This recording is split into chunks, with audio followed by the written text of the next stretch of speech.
Hello viewers, we are here today to meet Group Captain Prabal Malaker, resident of J Block, CR Park. He is a retired Indian Air Force test pilot who has flown almost every aircraft in the Air Force inventory in his time, from MIGs, Jaguars and Mirages to large transport carriers like the Neighbour and AN-32. He is a qualified flying instructor who has imparted training to several young pilots. My co-editor Jaya and I, Anindita Roy, to take you through a short journey of Group Captain Prabal Malaker's life and Air Force. Thank you, Anindita. Very interestingly, when we are hale and hearty, we don't give much value to our bodies. We don't give much value to our health and the benefits that we have from a healthy body. When we become unwell or when some parts of our body stop functioning, then we realize how important that body part is. And there are people who transform that inability or disability into an ability.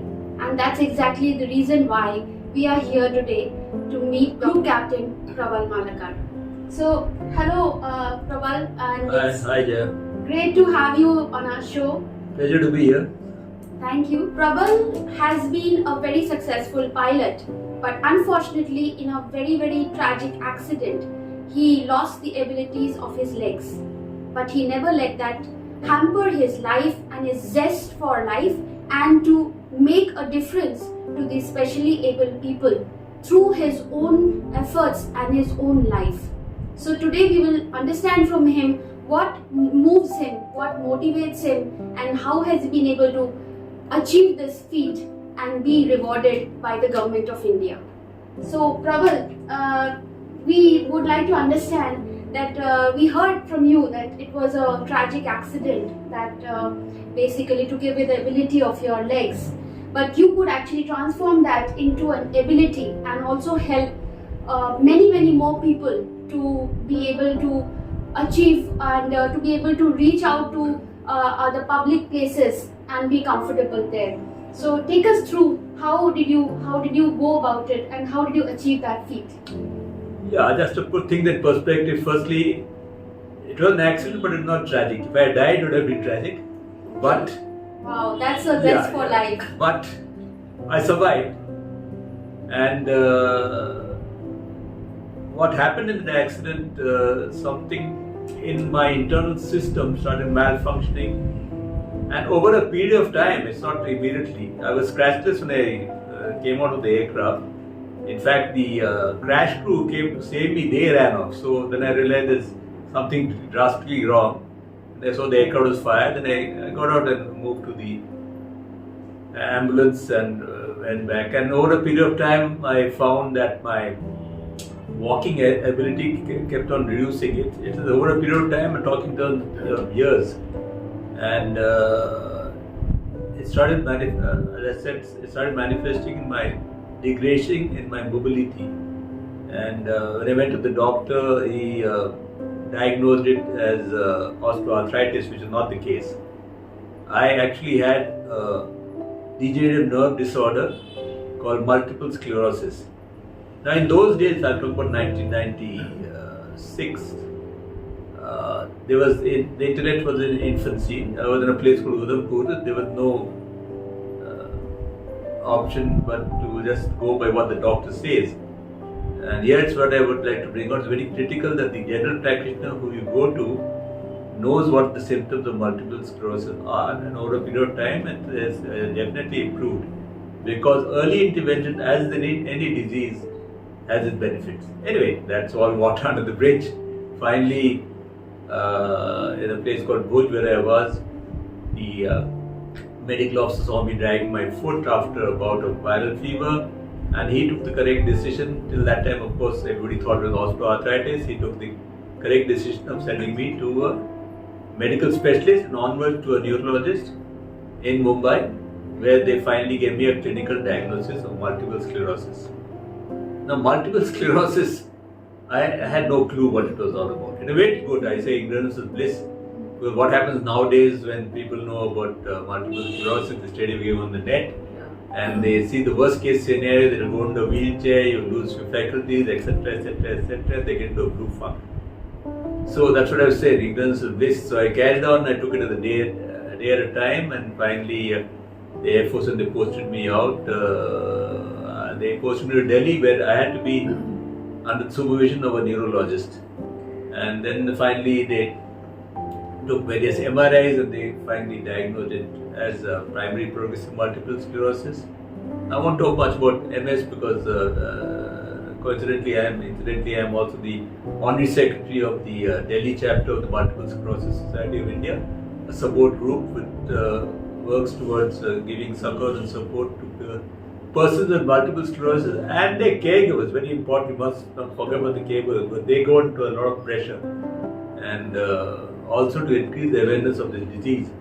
And that is the Government of India and the Rights of Persons with Disability Act 2016 has recognized multiple sclerosis as disability. Among the new, there were earlier 7 disabilities, now there are 21, and multiple sclerosis is one of them.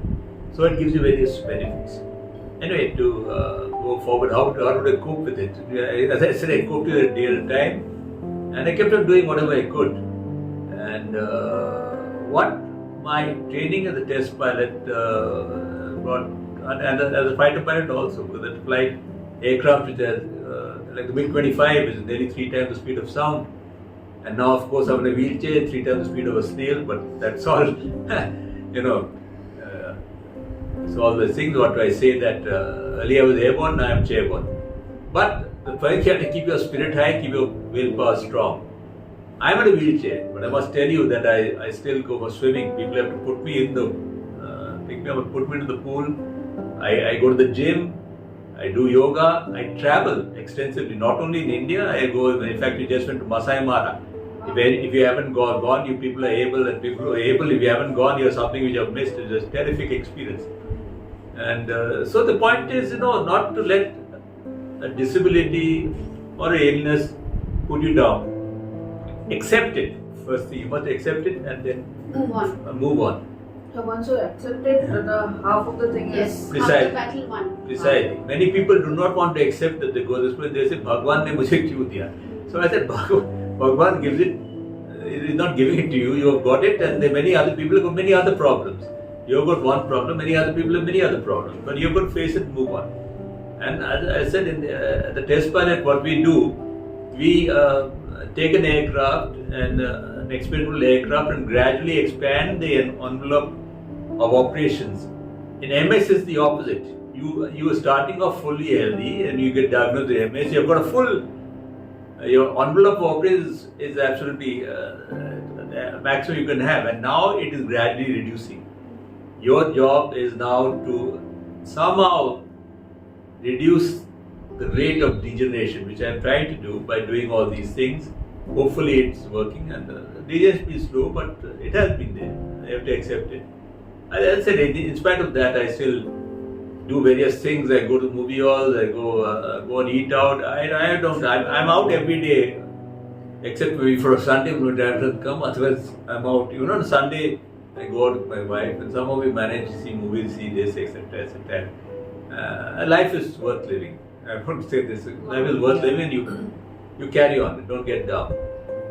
So these are things, and in this process, when you have a disability, you realize many people who have disabilities cannot speak, or they're not articulate enough to approach the authorities. People are not that sensitive, though the rules exist, but the implementation is very weak.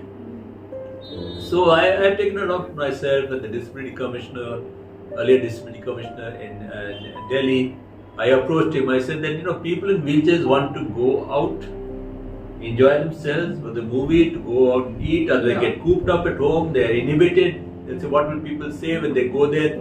How will I go to the movie hall? How will I sit? Will I my wheelchair go there? Are there disabled friendly toilets, etc., etc.? So these all go through your mind, and even before the act came through, I was going to movie halls and found halls which I could go and see a movie. And over a period, I took this up with the Disability Commissioner. I said, we need to take it up with these various movie hall chains to make identify seats and make the hall accessible. Halls may be accessible because malls, they're normally in malls. And Now they're in yeah, malls. they're in malls. So now he wrote to all the, I gave him all the inputs that which changed right to. He wrote to PVR, INOX, etc. and they responded because he had the quality judicial authority, power. And they responded, and PVR, in fact, maybe in other cases, they started an accessible theatre project in which, if you go on the PVR app now, you will see a handicap sign against a theatre, which will tell you, and you click on that, and you will find that on that particular theatre they have designated 2 or 4 seats for the person with disability and their caregiver. And they've also given a caption that these are meant for person with disability and their caregiver, so other normal people should not, book those things. Okay. And I've been going, and it's a process of refinement because the objectives are good, but sometimes they do not see. They do the implementation, but they do not get it audited properly. Yeah. So I've gone to halls. They have identified this. They are supposed to have it architecturally. When they pass the building plans, they are supposed to be disabled friendly, but in India they bypass all those things and get the plans passed. So that is a big problem. No, the thing is also there's a document. In fact, I used to do there's a document called the Harmonized Guidelines for Accessibility, Universal Design for Accessibility for Person with Disability and Senior Citizens. Many people don't know about it. Yeah. In fact, when I go, I share that document. I go to hotels because they teach it in the architectural colleges, and once they are out of the college, they forget it. Or even if they don't forget it, they try to implement it, but the builders they overpower the architects, and then it does not happen. That's a big problem. I know this is there, but you see, once this document is there by the government of India, they cannot flout it. So if they were what they sought, they would have approached the government and told that you can this thing. So and it gives everything, all the specifications for everything. There was one on 2016, they upgraded it now to 2023. It's got everything. In fact, I used to be a consultant, audit consultant with Cox and Kings. Of course, that company now defunct, but they had started an initiative called Enable Travel for persons with disability and senior citizens, and they sent me to a number of places to actually audit the hotels. Not only in India, I went to Sri Lanka. I went to Jodhpur, Udaipur. It's a very good initiative. Yeah, it's an excellent initiative. So it was good. I liked it because firstly, they took me to various places. I could take a caregiver to the wife, so we also saw things, and I used to write reports. And then also the airlines, talking about the airline, I've got an aviation background. They also try to take you for a ride. They don't give you very briefings which they're supposed to give a person with disability, which they call PRM in their parlance. And I've taken them to task by this thing because I said that you might get with somebody else, but here I am there. I have this background of disability rights as well as DGCA regulations, and you can't get away with it. And I'm doing it to improve the system because nobody else will use it. So they take it, whether they take it or not, but a number of times to complain. Anyway, that it's an ongoing process. So but at least you're taking an initiative, and probably I think that's where the government has recognized your efforts. That was actually I actually accepted the award on behalf of the Multiple Sclerosis of India. I have done work with them. In fact, as per Disability Commissioner, he knew me. And there was a gentleman, Mr. Dharyal, who actually sent those notices to all the movie halls and restaurants, agencies. And so quite some time back, he retired in 2019. But he remembered me from that time. And he took the initiative to see that I'm recognized somewhere. And of course, basically the society which was recognized. Society is recognized. So I was there, I was designated. You accepted the award on behalf of the society. MS But Society. the MS Society of Delhi chapter. Delhi chapter. Amazing. I think it's a huge motivation and a huge lesson for everybody out there, who feel that the life has come to an end when one has any sort of an illness or a disability which is hampering our daily life or normal life. And this is a huge lesson for everyone to really, leave that behind and get up and make your life more remarkable, more powerful, and more enhanced. It's all in the mind. It's like helping others also. Absolutely, absolutely. So I think it's a matter of great pride that we have such a person in our colony, and we thought of bringing it out to you residents.